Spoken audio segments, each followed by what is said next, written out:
Hello, welcome to part 4 of the chapter System of Particles and Rotational Motion. We discussed about torque and we understood that torque is a special kind of force which is responsible for rotational motion, or it is the rotational analog of force. Correct? So we call force only in linear or translational motion, and when there is a force which is causing rotation, that special force is what we call as torque or moment of force. The units is Newton meter. And what is the formula of torque for a particle? It is the magnitude of the force into the perpendicular distance from the line of the force and the axis of rotation. So, like I told you, a simple case, if you have a body and let us say this is the axis of rotation, okay, if you think this force, okay, the object is spinning like this, if there is a force here, the line of force is passing through the axis, right? So this will not create rotation, and you can see that, if it is rotating like this, if you push it like this, it will not create this thing, right? So if it is rotating like this, you have to apply force like this along the tangent, right? So very simple to identify which forces will create torque, okay?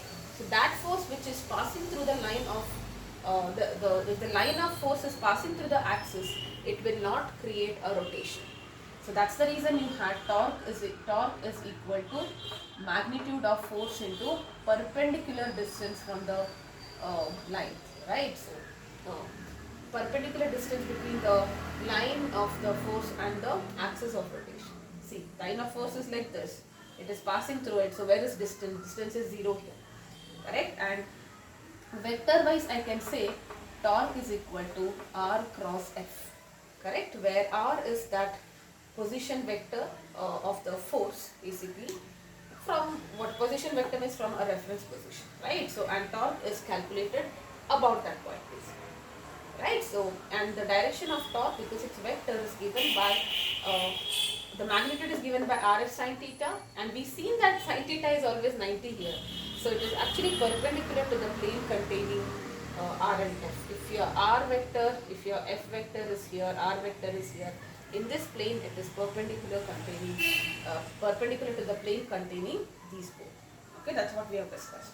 And total torque of a system is nothing but the summation of torques of all the particles. That's what we have discussed, right? So anyways, when we do questions, you will get to know what I'm trying to say. Do not worry about it. Let us now understand, go through, we will start the next topic, which will be the angular momentum. We are doing one topic. So force in rotation is called as moment of force, and momentum in angular motion, that is called as angular momentum. And first we will do angular momentum of a particle, then we will extend it to a continuous body or a system of particles. Alright. So how do you define this? Again, let us go through the same diagram, okay? So because it's very similar. Let us say you have a particle here. This is my particle. Let us say the force is in this direction. Okay, so this is the direction of, I need momentum, right? So let us say this is the particle. The momentum of this particle is like this. That means it's moving in this direction. Remember, the direction of this is linear momentum. Okay, P vector is the linear momentum of particle P. Okay, and if you have to get the position vector, this will be the position vector. Correct? So this will be your R vector. Okay, so R vector is the position vector of the particle P. Let us say it is having a mass of m, and anyway I don't need this, but let me say the particle has a mass of m.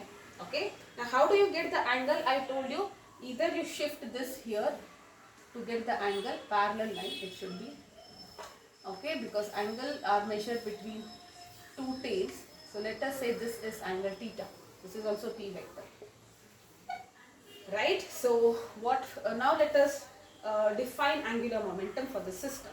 Okay, so angular momentum for a particle with respect to origin is defined as the vector product of the position vector of the particle and its linear momentum. Okay, so angular momentum is defined as L vector. So you say L vector is the vector product, okay, of the position vector of the particle, which is r vector into p vector. Okay, so I'll just write this for your remembrance. See, this was r cross f, remember? So this is nothing but force in a rotation motion, and this is force in linear motion. Okay, so it is basically trying to establish a relationship between force. How do you convert, or what is the relationship between force in rotation and force in linear? Force in rotation is r vector cross f vector. Similarly, um, angular momentum is momentum in rotational motion, correct? What is the equivalent of this in linear motion? This is in linear momentum, correct? You will do r cross p. Okay, this is what you have. So what will be the magnitude of this? It will be r into p into sine theta. Alright. So what will be the unit of this? It is momentum, so it is kg meter per meter square, because you are multiplying by r. See, linear momentum is kg meter per second into meter, so kg meter square per second. Dimensional formula will be m l square t power minus. Okay, this will be the dimensional formula. What will be the direction of this L vector? Now you can imagine the plane containing P and R, right? I hope you are able to get this. P is in this vector like this, correct? P is in this plane. Curl it towards R, it is going into the system, right? So this is the direction of L, into. Okay, we say into the system. Visualize it in 3D. So if there is a plane like this, okay, it is perpendicular to the plane and it is going into the system. Alright, so this is the direction of, same thing it is, right? Now, what will be the angular momentum for a system of particles? Angular momentum for the whole system of particles or your extended bodies. What it will be? It will be nothing but L1, L2 vector, L2 vector plus L3 vector plus Ln vector. Am I right? So it is what are these L1, L2, L3s? They are the angular momentum of every particle. If you have many particles like 1, 2, 3, 4, 5, right? It is the summation of the angular momentum of all the particles, correct? So what will be the angular momentum of each particle? It is its position vector into linear momentum, right? Linear momentum. Similarly, its position vector into its linear momentum, and so on. So we can write it as sigma Ri cross Pi vector, because if I add this, I can write it as sigma notation, where R is equal to 1 to R, 1 plus 2 plus 3, okay? And what is P? You know P is mass into velocity, correct? So can I write it as sigma I is equal to 1 to N, okay, 1 to N. It will be Ri cross Mi into Vi vector. Okay, where N is the total number of particles and Ri is the PV vector of some ith particle. I can be 1, 2, 3. Mi is the mass of the ith particle. V is the velocity of the ith particle with respect to the given reference point. That is how you calculate the angular momentum. Okay, so remember these two, like, you know, first you have to understand the concept, then you have to remember also what is the relationship between rotational force and linear force, R cross F. Rotational and linear, R cross F. Alright, so now that we have understood, let us find the relation. We have done torque, we have done momentum, right? Torque and angular momentum. Is there any relationship between this? Let us understand that. Okay, and this is very beautiful. At the end I will tell you how beautifully you can, it relates to something that you have already seen in linear motion. Okay, so this derivation is super important for state syllabus and for CBSE both. This can be asked for 3 or 4 marks. Okay, sometimes 5 marks also. So you have to find the relationship between torque, that is tau, and angular momentum, that is L. Okay, so that is what you are supposed to find. Okay, so let us say you have a particle or you have a system, whatever. Let us talk about particles, because you have a particle whose mass is m, whose p vector is the linear momentum. Okay, L vector is its angular momentum. Momentum because when it is in angular motion, alright, and then yes, L is its angular momentum, and let us say it is rotating about an axis. Let its R be its position vector. That is all we need to know, I think. If there is anything, we will write it. Okay. So we have already studied what is angular momentum. Angular momentum is, you will just have to remember this is where I should start. Okay, R cross P vector. You will start with angular momentum. Now you differentiate with respect to time on both sides. Okay, so what will you get? dl by dt is equal to d by dt of r vector cross p vector. Okay, this is what you will get. Now, isn't this differentiation of a product correct? You have to use product rule for that, right? So, what is product rule? Product rule says that when you have to, if you have to find the derivative of a product, it is derivative of the first component into second component as it is plus derivative of the second component into first component as it is. Okay, I repeat, you might have studied this earlier, but if you are not sure, I will just repeat it. You anyway in limits and continuity, in limits and differentiation, you will be studying this again. Okay, so derivative of a product is nothing but, see, when you are adding it, you directly add individual, subtracting individual. Product and division, you cannot do it individually. So you take the derivative of the first term, multiply by the second term as it is, plus derivative of the second term multiplied by the first term as it is. Okay, so this is what you have. So what is this now? dr by dt into p vector plus what is this? d by dt of p, right? So p I can write it as m into v, correct? This is m into v vector. Linear momentum is mass into velocity into r vector, correct? Now let us try to do this. What is dr by dt? dr by dt is v vector, right? And this is nothing but, what is p? P is linear momentum, v into v, this is what you will get, right? Plus d by dt of m into v. It is m into dv by dt, dv by dt into r vector. Alright, so that is what you have. So now you know that, see what you know. Yes, so you have this. Now what is this? Can I write it as m into like for example, okay, what is this? V into v. What is v? You can write it as m into v cross v vector, right? So this term will be 0 because when you are doing a cross product, the angle is, the magnitude is, or you can write it like this also. You can write it as, it is v into mv into sine theta. Sine is 0. Now this is acceleration. Mass into acceleration into r, or maybe this is just normal multiplication, so I'll write it this way. Okay, so this is m into acceleration vector. Now sine 0 is 0, so this component is gone, so it is r cross f vector. And what is r cross f vector? Tau vector. So that is what you have. Okay, so you have torque is equal to the rate of change of angular momentum. So torque is equal to the rate of change of angular momentum.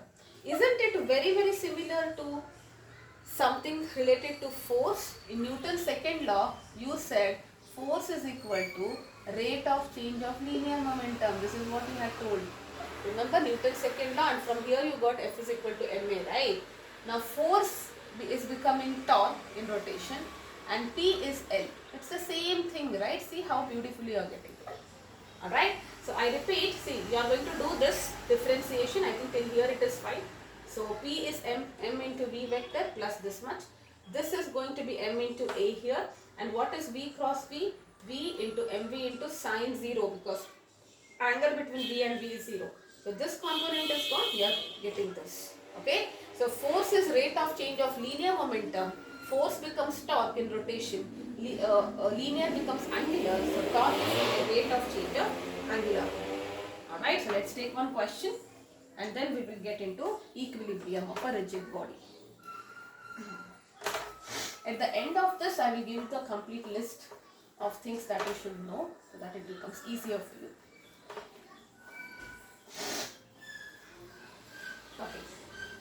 Find the torque of a force. Okay, so you have to find the torque of a force.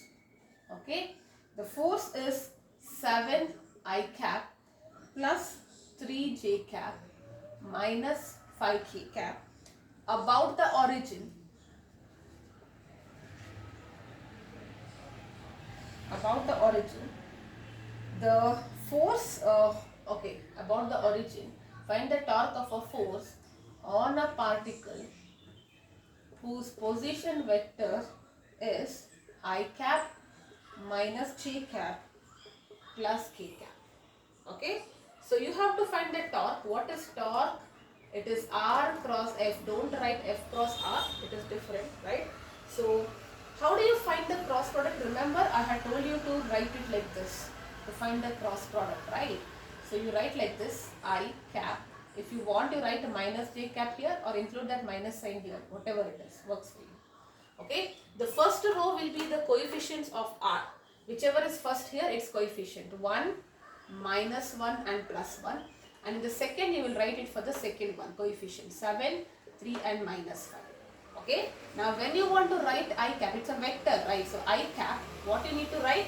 You just hold your hand like this, minus 5 into 1.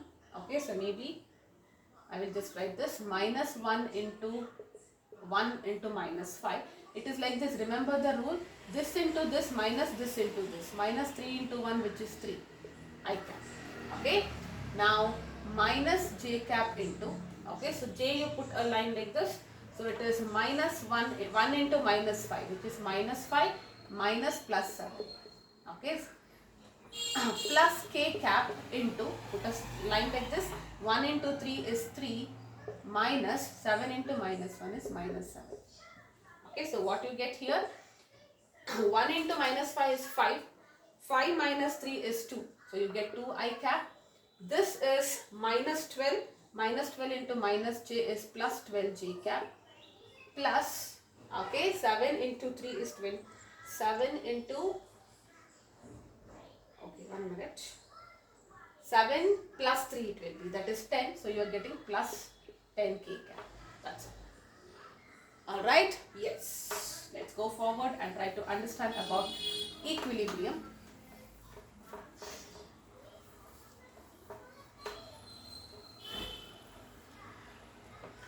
Equilibrium of a rigid body.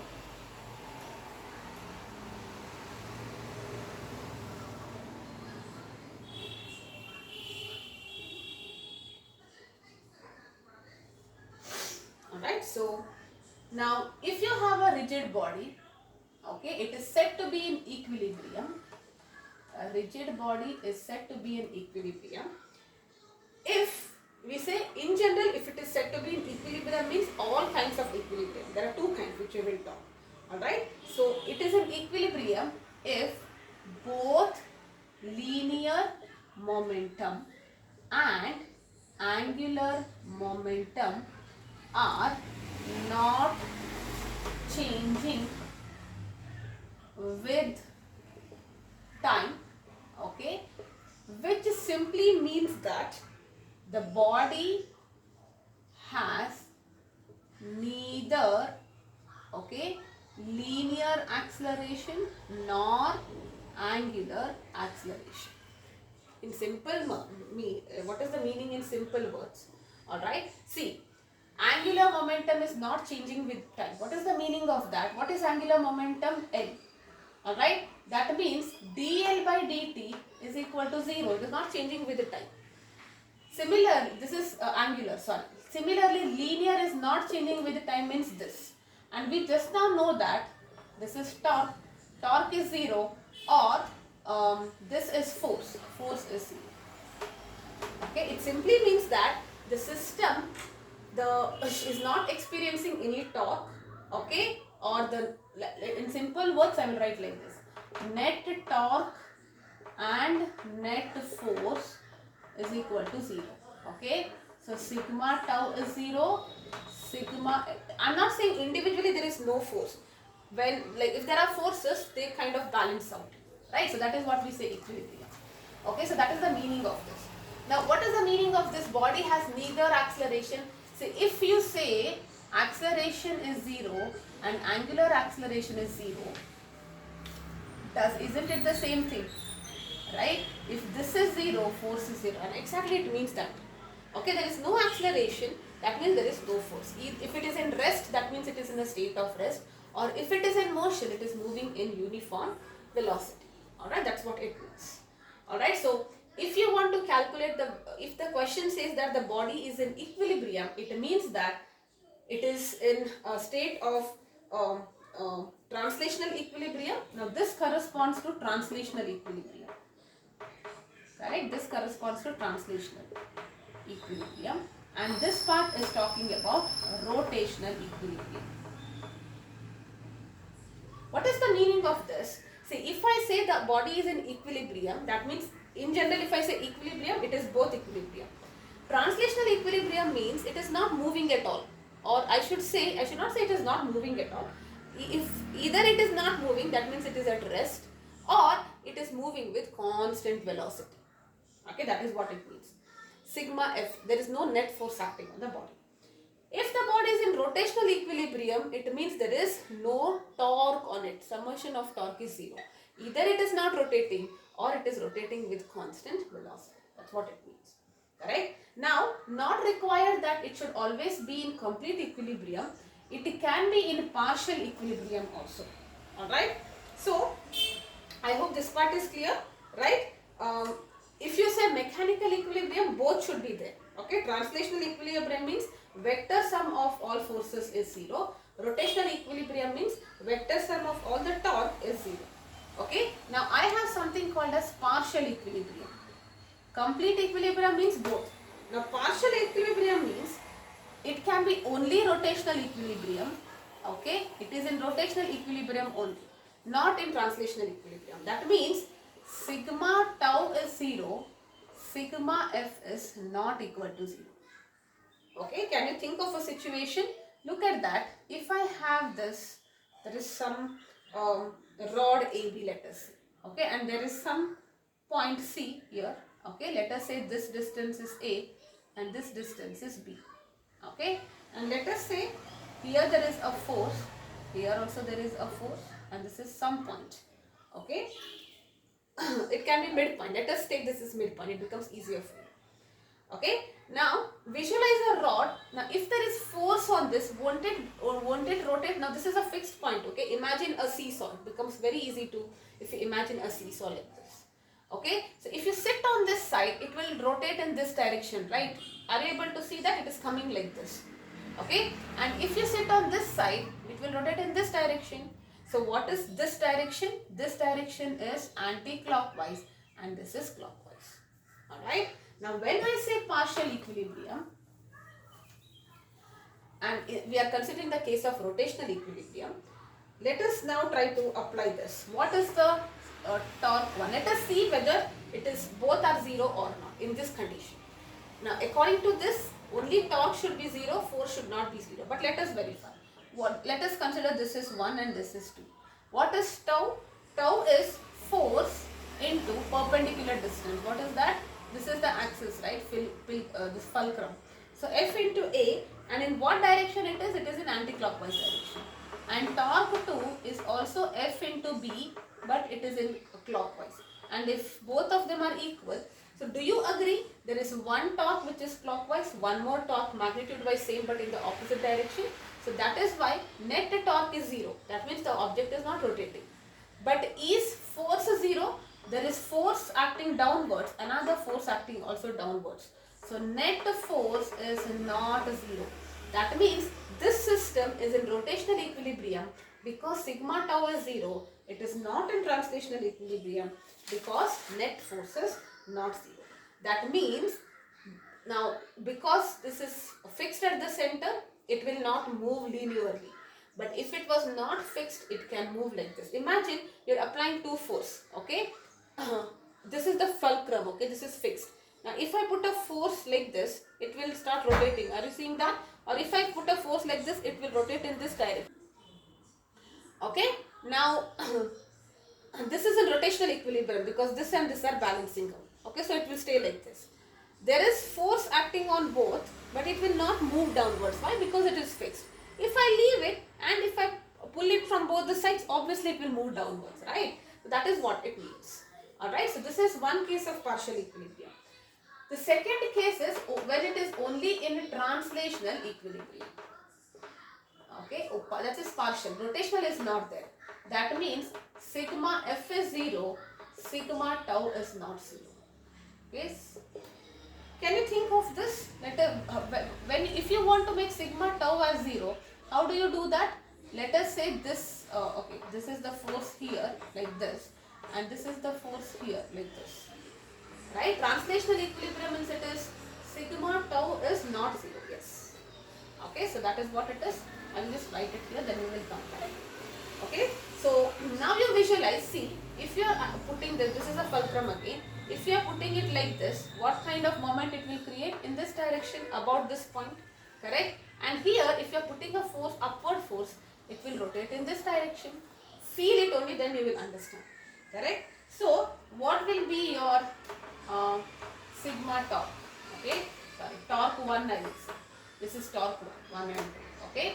So it is, let me say this is A and A, distance into F, okay, F, but in which direction? See, I am not writing vector because direction I am writing it separately, okay? So this is in the anti-clockwise direction. What is torque to A into F, but in the, this is anti-clockwise and this is clockwise, right? This is clockwise. Oh no, this is also anti-clockwise. Clockwise is this, right? Sorry. This is also anti-clockwise. So both are not cancelling out. That means there is some net torque. There is net torque because of which it is rotating. And you can feel that. If I put force here, if I put force here, force here, force here, won't it rotate like this? Okay, one force in this direction, one force in the upward direction, like a steering wheel. Okay, all of them you can see that it is in rotation. But if there is one force here and one force like this, okay, look at that, it will not rotate at all, right? I think this part is clear. Okay, now is the sigma f 0? Sigma f will be 0 because one force is acting downwards, one force is acting upwards. Same magnitude, opposite, they will cancel out. That means it will not move, but it will rotate. So that is translational equilibrium. Okay, now when I say the object, if in the question they give you object is in equilibrium, it means that both the object is in rotational as well as translational equilibrium. Sigma f is 0, sigma tau is 0. If they give you only rotational equilibrium, you will say only this is 0, this is not 0. Or if they say translational equilibrium, you will say this is 0 and this is not 0. I hope that is clear. Alright, so now let's talk about couple.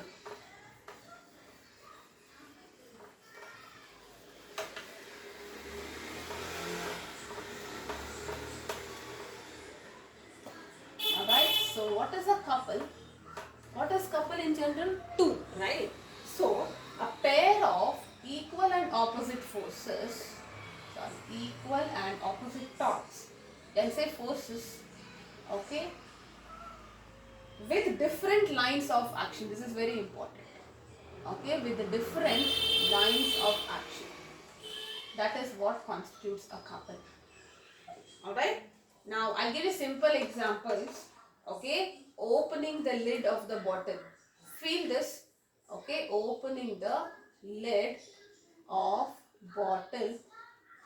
Okay, the steering wheel of a car. Okay, and rotation of compass. A rotation of compass needle. Okay, in Earth's magnetic field. I'll give you the meaning of this. Okay, first is very easy. How do you open a bottle? Okay, bottle cap. Okay, do you open it like this? Are you able to feel this? You are applying one force here, one force like this. Now, why do you think you need force? You can try to rotate it only in one direction. Try this, try opening a bottle like this. It becomes difficult, not that you cannot open. But if you have two equal and opposite forces, then it becomes easier. And that pair is what we call as couple. Now, what is the meaning of different lines of action? Okay, so this force is acting like this force is acting like this. This is the line of force, this is the line of force. They are not in the same line. Of course, if they are in the same line, they cancel out, right? I am trying to pull and push together, right? So that will cancel out. That's why the word different lines of force is important. Okay? Or separated by a distance. You can also say it that way. Alright? Now what happens in the case of a compass? Look at that. This is your compass needle. Let us say this is South Pole and this is North Pole. Now when it is kept, when you keep a compass, surrounding that there is no magnet, let us see. It is only under the influence of Earth's magnetic field. Okay? The Earth will try to exert a torque in this direction and this will go like this. That's the reason it will rotate and align with the north-south direction of the Earth, correct? So, why is it rotating? See, please remember this, anywhere there is rotation, there is torque. And if I have two torques, then it is nothing but a couple, correct? When this side is coming down, this side is coming up, correct? That is because the Earth's magnetic field is creating this torque. You will understand this in detail about the magnitude and everything next year in magnetism. Okay, so for now only this much is what you need to know. The Earth's magnetic field will exert two kind of forces. In the north side, it will create a force which is causing it rotation in the clockwise, and in the south pole in the anti-clockwise direction. Okay, so couple is like a special kind of torque. It is like a torque. Okay, but it is a special kind of torque because you have two torques. Okay, two forces. Torque is only one force. There are two forces separated by a distance. Since it is torque, its unit will also be Newton meter. Okay, and what will be the formula to find the couple? It is torque, one of the torque into the perpendicular or the distance. You can simply say perpendicular or just the distance. Don't multiply by 2. Okay, so for example, if I say there is force like this and there is force like this and this distance is A, what will be this? This is torque into the, let us say that this is torque, okay, torque and torque. This is one of the torque into distance. Alright, so it's a special kind of torque. That means there are two forces in opposite direction separated by a distance or which has two lines of action, lines of force. Alright, so next part is principle of moment, but before we do that, let us take up a question on torque couple so that you understand this better, and then we will get into principle of moments and the mechanical advantage part. Then I have to do center of gravity and expression for kinetic energy. I try to finish this much so that the next video will be all about moment of inertia. Alright, yes. So let's now do a question. Show that, you have to show that moment of a couple does not depend on the point,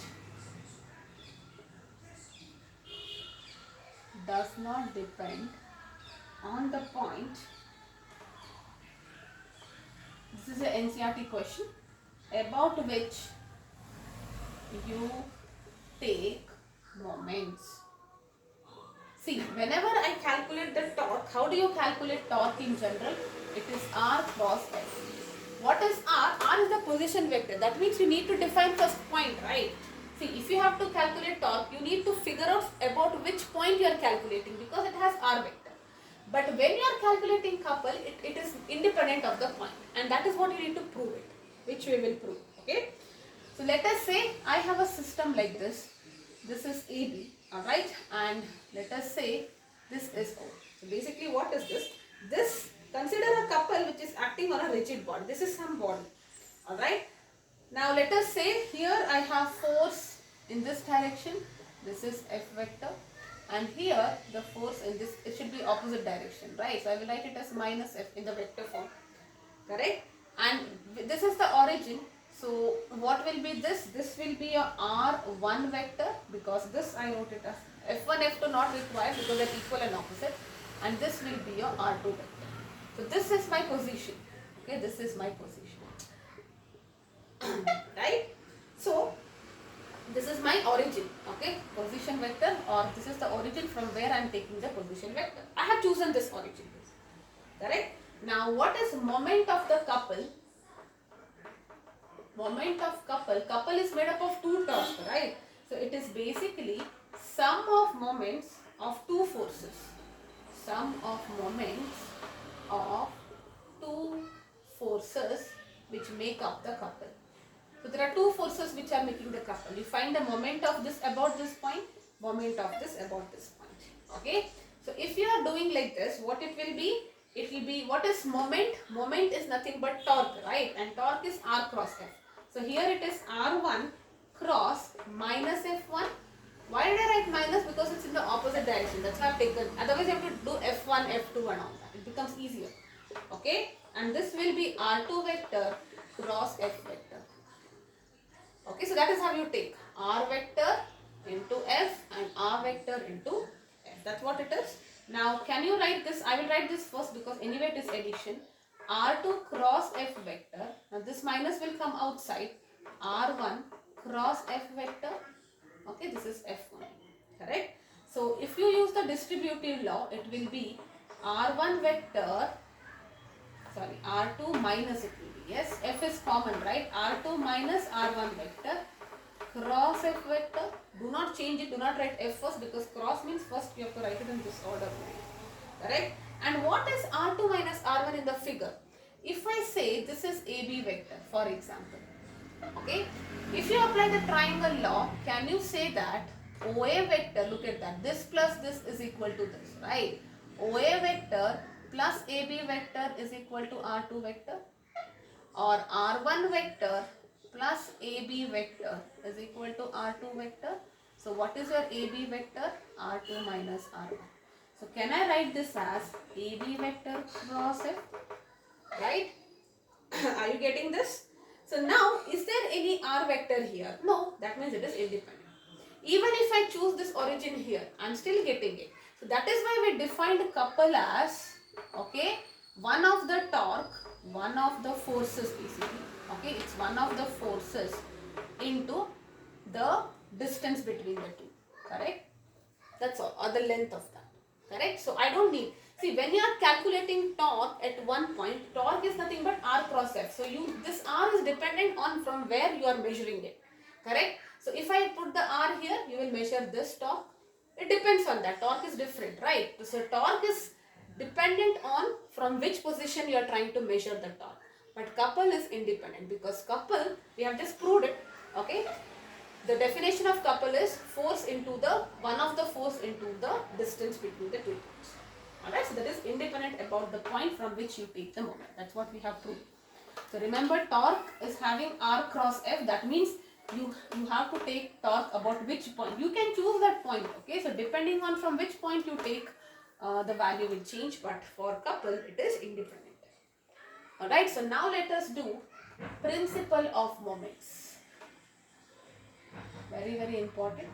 Okay. Principle of moment says that if you have a body in equilibrium, it is given to you that the body is in equilibrium. Okay. Then it means that you know this already, right? You know that if the body is in equilibrium, the algebraic sum of all the forces, moment of forces. Okay. We are now talking about when it is fixed generally, it cannot undergo translational motion, right? So we are only talking about rotational equilibrium because translational equilibrium is always there. Remember that seesaw, you know, it will not be able to move up and down because it is fixed, right? So when you say a body in equilibrium, we already know that the algebraic sum of all the torque is 0, right? So how do you write it in words? Because if they ask you the definition, you have to write it in words. This you already know, you just have to write it in words. Alright? Algebraic sum of the moments of force, okay, moment of forces is 0. Okay, that means clockwise minus anti-clockwise is 0, or in other words, another way of telling it is total clockwise moments is equal to total anti-clockwise moments. Okay, it is the same thing, right? If you bring this at this side, see, clockwise, generally we give a direction, right?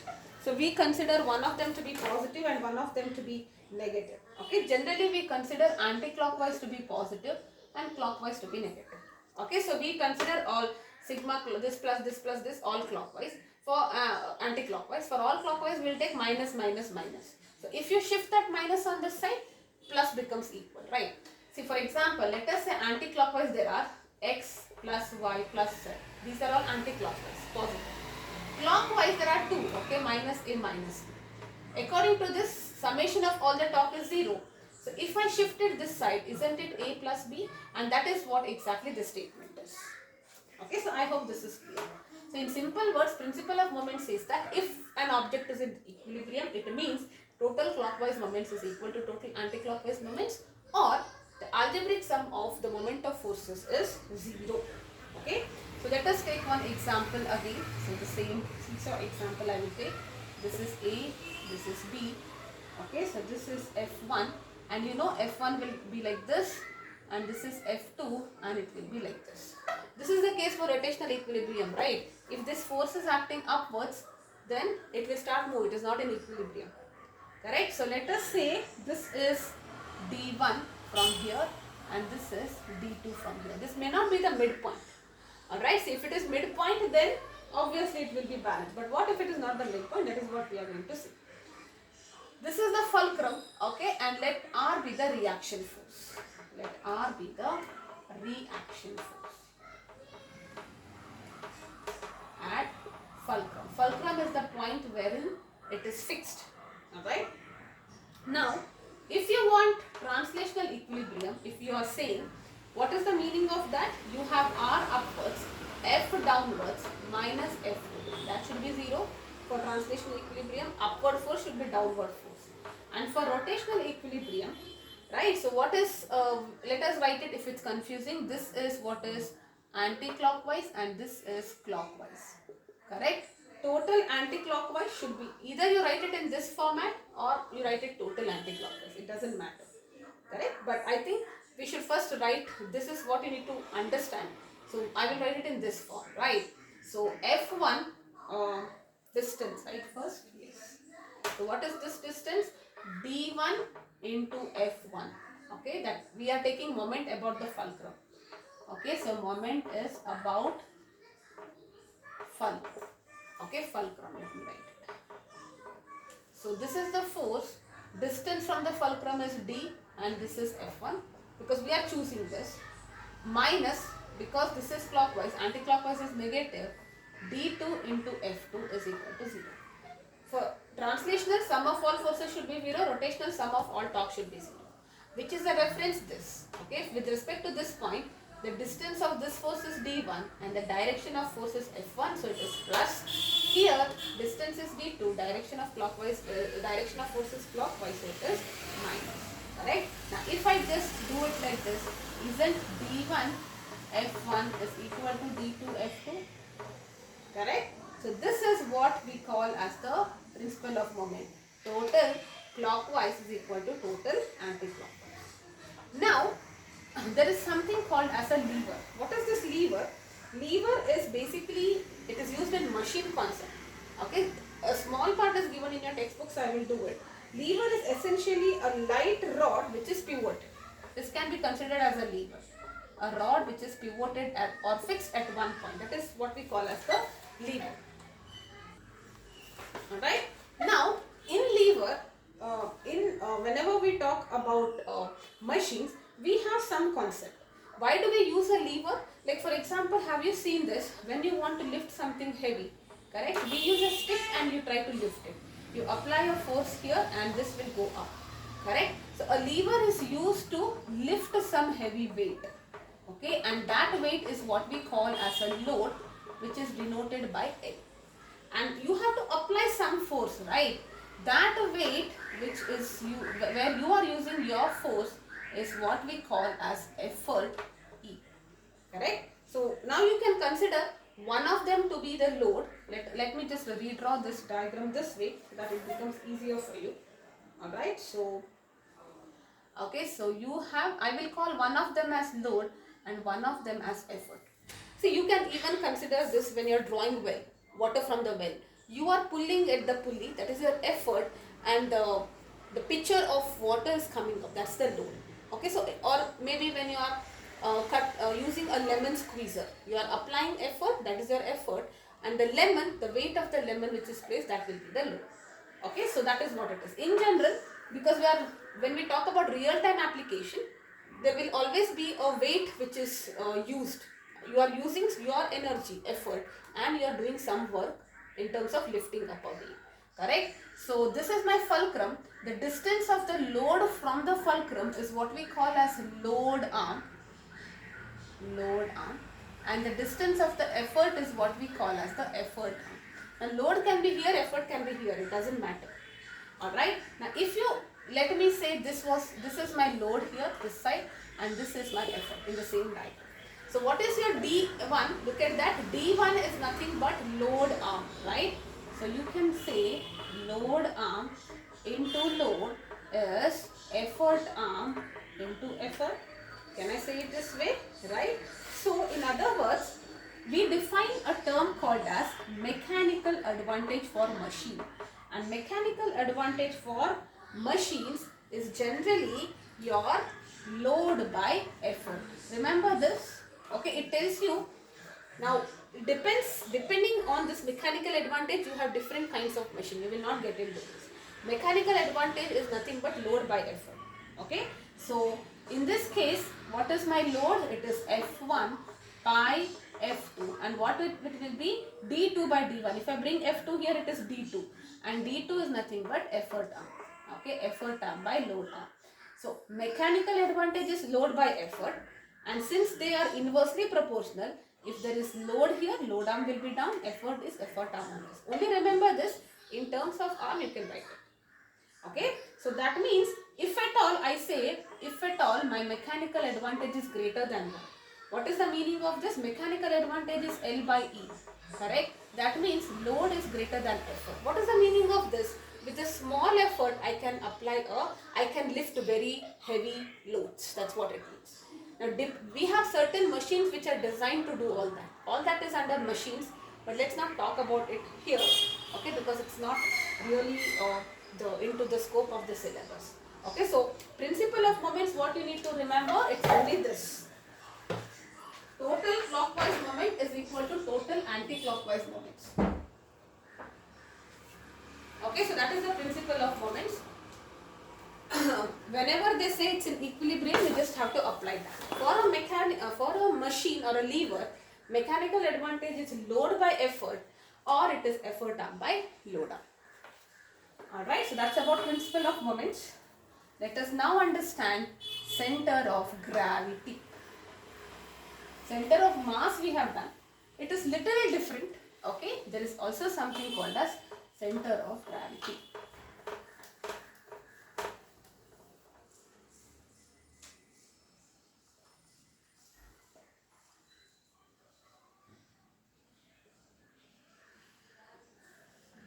Okay.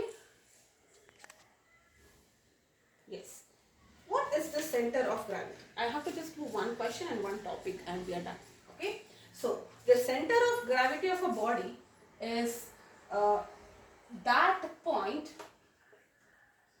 okay, at which gravitational torque is 0. That means torque due to gravitation is 0. Right? Now, in simple words, I will call it as a balance point. I'll tell you the meaning of this also. Okay, now, I don't know if I have the book. Yeah, I have a textbook. Let me see. I don't know how we can balance. If I am asked to balance at one point, if you hold it like this, it is definitely fall now. It is not falling because I am giving one more support here. But one point it will not be balancing. But somehow, if I, exactly find, this is a symmetrical structure, right? If I exactly find, I don't know if I can balance and show it to you. But maybe it is, I'll be able to balance. If I have to balance, I have to exactly find its a point at which I can balance it out. Correct? And that is nothing but the center of gravity. Okay, so if you are having any irregular shaped object or any object, alright, and if you want to calculate, like let me say you have some irregular shaped object, you by trial and error you will calculate some point at which you can balance it out. Correct? Let us say this point is G. So that is nothing but the center of gravity, at the point at which you can balance out. What is the meaning of balance? It is not experiencing any gravitational torque. It is not able to rotate because of gravity. Correct? Otherwise, if I put it like this, it will start rotating like this, right? It will fall off because there is no support. Correct? So this point of balance is what we call as the center of gravity, right? So what is actually happening? You are supporting it like this. There is gravitational force acting downwards. At this point, there is also reaction force. All right? They balance out. Okay, so the reaction force because of your finger is opposite to the weight of the cardboard. So R becomes equal to weight, and what is weight? M into G. Okay, so they are equal and opposite. That's why it is balanced. Correct? So at that right moment, this reaction force becomes just equal to weight, and that's the reason you are able to achieve. So this is the condition for translational equilibrium. Sum of net forces is 0. R minus mg 0, R is equal to mg. Correct? It is also in rotational equilibrium because it's not moving. Correct? And if it is in rotational equilibrium, what is that? What do you mean by that? The center of gravity of the cardboard is located at one point such that total torque on it because of different weights is 0. Consider this, okay? You have different particles, right? It is made up of M1, M2, M2 and all that. The total torque because of all the weights is going to be 0. Okay, so here I have this particle will have weight M1 G1. This will have M2 G2. Let us say this will have M2 G3. At this point, the total torque because of all of them, you know how to calculate total torque, correct? It is force into the distance. This is the force, this will be the distance, right? So, the total torque at G will be 0. That is what it is.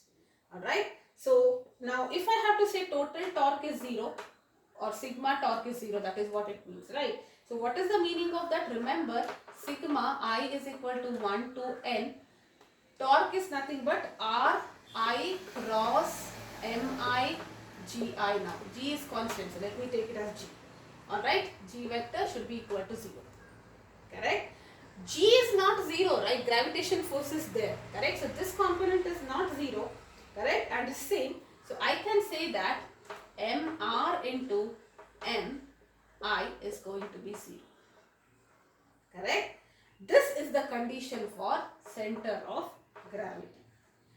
Okay? So that is the meaning of this. Okay? So what is the center of gravity? It is just a special point wherein you are getting the balance, which means that there is neither translation happening nor rotation happening, both equilibrium. Why it is called translational equilibrium? Because the weight, the gravitational force or weight is balanced by the reaction force because of your finger or pencil or whatever.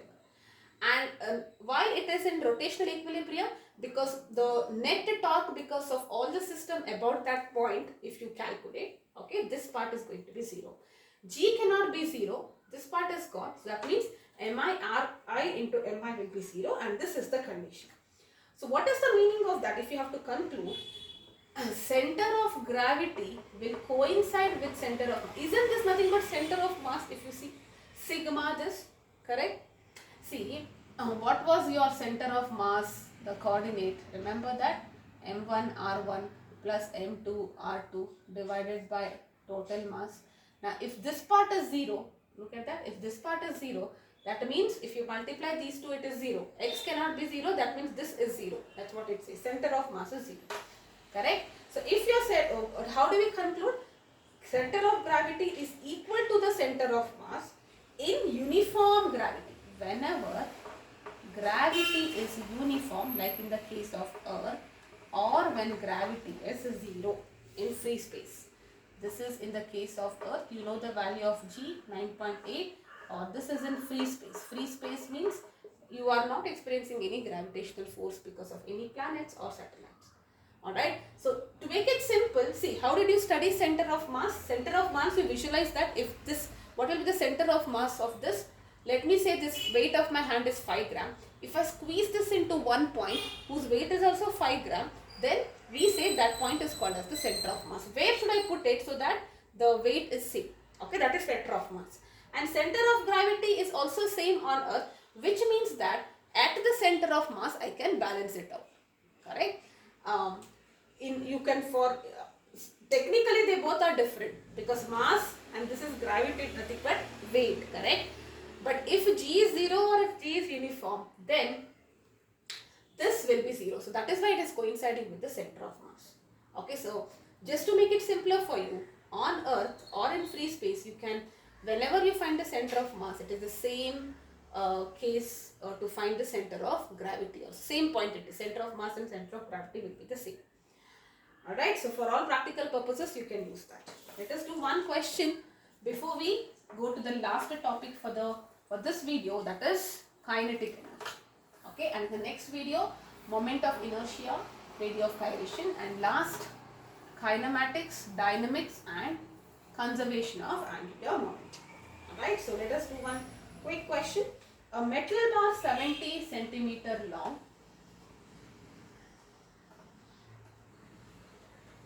there is a figure given to you. This is there in your textbook also. Okay, so yes, and 4 kg in mass. Okay, so that metal rod is having a weight of 4 kg, is supported on 2 knife edges.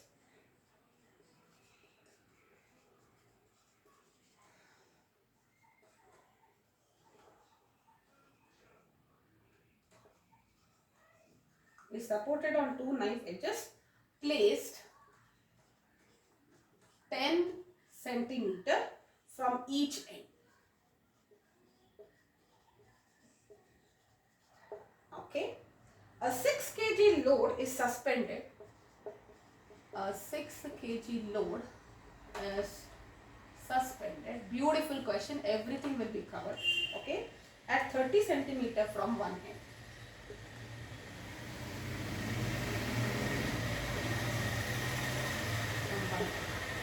Okay, find the reactions at the knife edges. Okay, you have to find the reaction forces at knife edges. Okay, assume the bar to be, you can assume the bar to be made up of uniform composition. I'll tell you what it means, everything. I'm not sure whether the figure is given or not, but let me draw it. Okay, so there is a metal bar. There is a metal bar. Let me say it is AB. Okay, this is a metal bar. AB.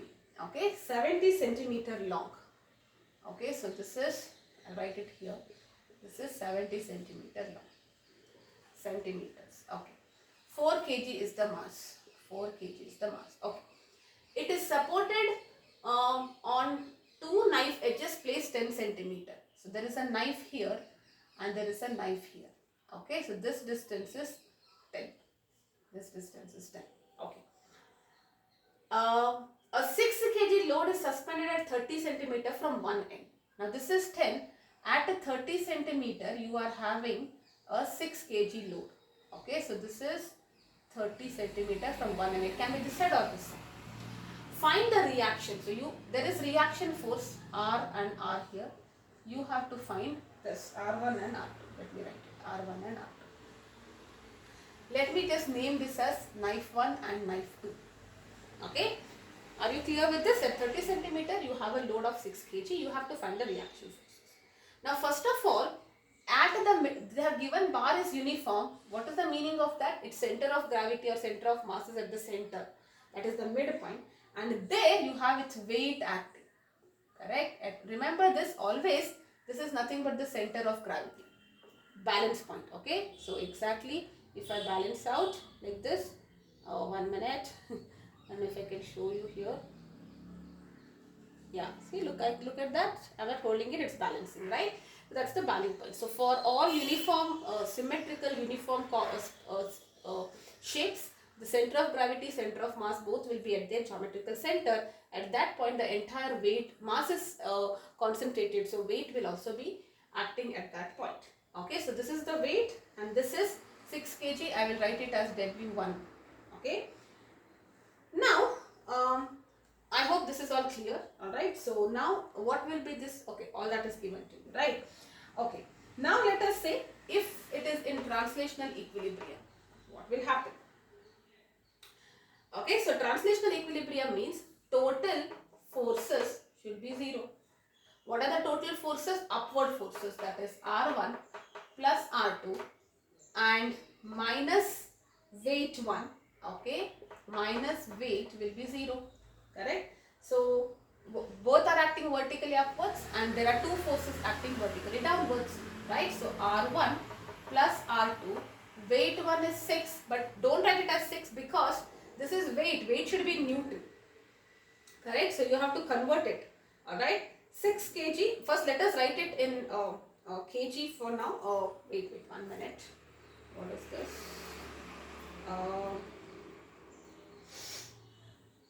Yeah, I think we can write this in gram Newton first. Correct? So see, weight is nothing but mass into gravity. This part is given to you. Correct? 4 kg into kilogram force, you can say Newton, right? So this is nothing but into 9.8. That is what you will be getting. 98, right? So or maybe let us write it this way, later we will convert it. Alright, so for now let me write it and then we will check. Okay, so this is there as it is. Let us now find if it is in rotational equilibrium, what will happen, because it's not moving, balance point it is. Correct? So which point you will try to, convenient point is this because this is symmetrical. So rotational at point G. Okay, so how many? All the forces you have to calculate. Correct? So first R1. Now let us first find the direction. R1 is a force acting upwards, so its direction will be like this. R2 will be like this. You know, it's the G is towards it. So if you are pulling it, it will be moving like this. If you are pulling it, it will be moving like this because that is my point. Correct? And this is creating this one.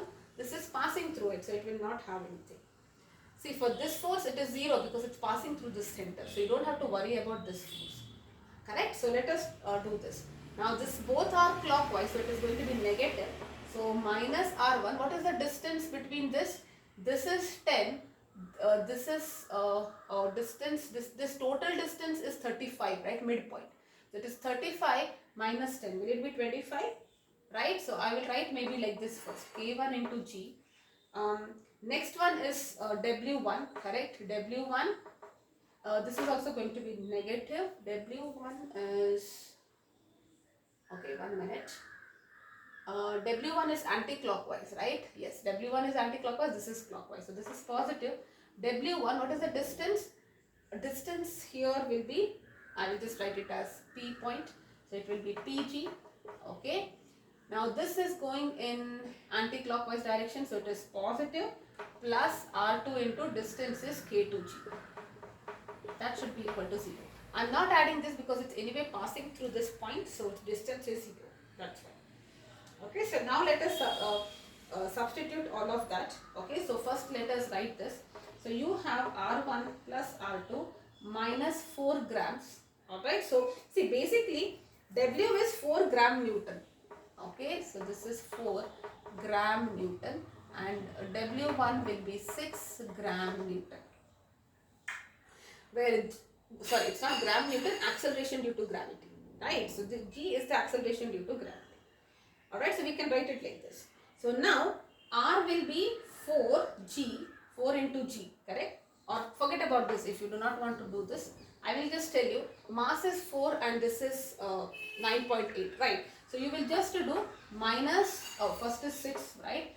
6 into 9.8 minus 4 into 9.8 will be equal to 0, correct? So maybe you can add them, R1 plus R2 and take it to this side. So it will be 10 into 9.8, 9.8 common, 6 plus 4 is 10. So this is going to be 98 Newton. That is what I have got. Okay, so R1 plus R2 I have got. Now I have to substitute this. Minus R1, what is K1G? Okay, this distance. This is 35 minus 10, isn't it 25? So this is 25. But it is in centimeter, convert it into meter, 0.25. Plus, What is weight? 6. Now again you have to convert this into weights, right? So you have to, let me write it as W1 only. What is PG? This is 30, so this will be 5 here, correct? So 0.05 into weight 1. I will write it as weight 1 because again it becomes too confusing to convert. Alright, minus W. So W I will keep it, what is W? Oh, W is not there. What is this? R2, sorry. R2 plus R2 into this distance. What is this distance? 35 minus 10, which is 25.25, which is equal to 0. Alright, so that is what I have. So I can write this as minus 25 R1 plus 0.05 W1 plus 0.25 R2 will be equal to 0. Correct? You will, if you simplify this, you will get R1 minus R2 is 1.2 into gravity, that is 1.2 into 9.8, which will be 11.6 Newton. Now you have an equation which is this and which is this. If you just solve these two, you will get the R1 and R2 value, linear equations. So R1 will be equal to 54.88 Newton and R2 will be equal to 43.1. Okay, it is just a linear equation, nothing much. Alright, are you getting this? See, whenever if it's an equilibrium, sum of all forces should be 0. Only convert it into Newton. So just multiply by 9.6. I can multiply it right here, but if you take common like this, it becomes easier, right? So R1 plus R2 is 9. Here also first I have kept it at the end, I will multiply. Or you can separately find this multiplying and then you do it. I have just multiplied it at the end. Alright, and then you have R1 plus R2, R1 minus R2. Solve it as a pair of linear equations and you are done. Right, so next 5 minutes and we are done. That is going to be kinetic energy of a body which is rotating about an axis.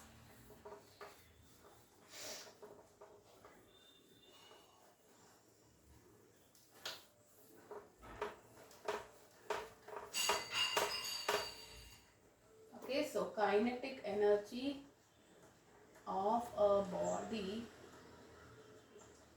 rotating about an axis. Okay. Now let us say there is a body which is rotating. Okay, about some axis. It is rotating. Okay. Let us say its angular velocity is given by omega. You know this already, correct? And let us say there is a particle. Okay, there is some particle P1 which is at a distance R1 from the axis of rotation. Okay, so this distance is R1. Let us say it like this. This is particle P1. Correct? So what will be its linear velocity? V1 will be R1 into omega. Right? We have studied this. Linear velocity is R cross omega. This is omega cross R, but magnitude wise it doesn't matter. Omega I will not write it as omega 1 because I told you all the particles will have the same angular velocity because all of them will complete a circle in the same time. Right? Now what will be the kinetic energy of the particle? You know kinetic energy is half mv square. You can write it as half m. Instead of, for that particle I will write it as v1 square. Correct? m1 if you want. Let me write m1 into v1 square. Correct? So m1 into what is v1? R1 omega square. So what is this? Half m1 r1 square omega square. Can I write it like this? This is for one particle. What is the total kinetic energy? It is nothing but this plus half m, I'll write it. Okay, half m1 m1 r1 square omega square plus half m2 r2 square omega squares and so on for n particles. So can I write it as sigma I is equal to 1 to n half m I r I square omega? I can definitely, omega square. I can definitely write it like this, correct? So omega is constant, half is constant. So half omega square into sigma I is equal to 1 and mi r I square. This quantity, we are now defining this quantity to be the moment of inertia, which is very, very important. which we are going to talk about in the next video. Alright, this is moment of inertia of that body about that axis of rotation, because moment of inertia changes with this. I will talk about it. Okay, so what is the final formula for this? Moment of inertia is denoted as I, capital I. So you can write it as half, this is I omega square. Okay, so this is it. Okay, now what is this moment of inertia? Just to feel it, all of that I will tell you in the next class. It is the inertia in the case of rotational motion. See, you know inertia, linear inertia, right? If this object is at rest, when you are trying to move it, it will resist it. It doesn't want to move. That is linear inertia. If the object is in rest and you want to rotate it, it will resist the change to rotate, and it will want to continue at rest, and that is called as moment of inertia or inertia in rotational motion. Okay. Now if you remember, what is the kinetic energy in general? It is half mv square for linear. Compare it, look at that. What is v in angular motion? It is velocity. And here if I compare that, this is I, correct? If I just compare. So moment of inertia in linear motion, you measure mass with the help of inertia with the help of mass, right? Here the mass equivalent is nothing but moment of inertia. Getting it? Inertia and rotational motion, or mass equivalent of mass equivalent in the case of rotational motion. In linear we say mass, here we say moment of inertia. Alright, isn't it the same formula? If I know this, what is m in rotational motion? I. You just have to remember that. V is nothing but this. We are going into the details of this in the next video. You have to define, we have to understand what are the different, depends on what, and also we have to calculate moment of inertia of some standard figures. Alright, yes. That's it for today. I will catch you up soon.